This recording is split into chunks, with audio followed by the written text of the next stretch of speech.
పట్టుకొస్తే KG మొక్కలేదు మీకు extra చేస్తున్నారు. ఆ మొక్క తింటే రుచి కావాలి. అదే బాలము అదే బాలము. సరే ఈ ఊర్లోనే ఇక్కడే మా గురువు గారు వచ్చారు. నాయుడు గురువు గారు ఎస్పాట్ నుండి వచ్చారు నన్ను చూడడానికి. అవునా? రేలర్ గురువు గారు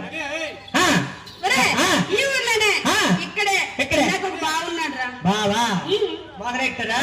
ఏరా అందరూ పరిచయం చేసుకుంటారా?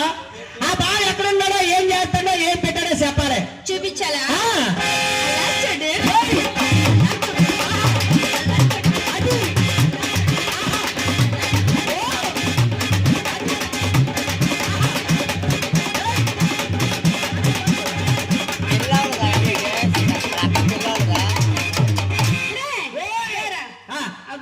కూర్చున్నారు కదా అగ మా పెద్ద బావ గారు మావయ్య గారు చూస్తాడు. గడి చొక్క ఆ బ్యాక్ సైడ్ ఉన్నారు. మీ మాయని ఒరే అబ్బాయి మా బావ ఎక్కడున్నా సరే మాకు ఎంత చీకట్లో ఉన్నా కనిపిస్తారు. మా నాయన మీరు చూపించండి కొద్ది దగ్గరికి వచ్చే ఆవిడకి ఇక్కడ దగ్గర రావడం ఆవిడ రాదట. ఆవిడకి నెగడట. ఏంటి వస్తారు చెప్పండి. ఆ బావ గారు ఏం కొనిపెట్టాడు చెప్పాలా? ఏం కొనిపెట్టాడో ఒకసారిగా చెప్పమ్మాయి.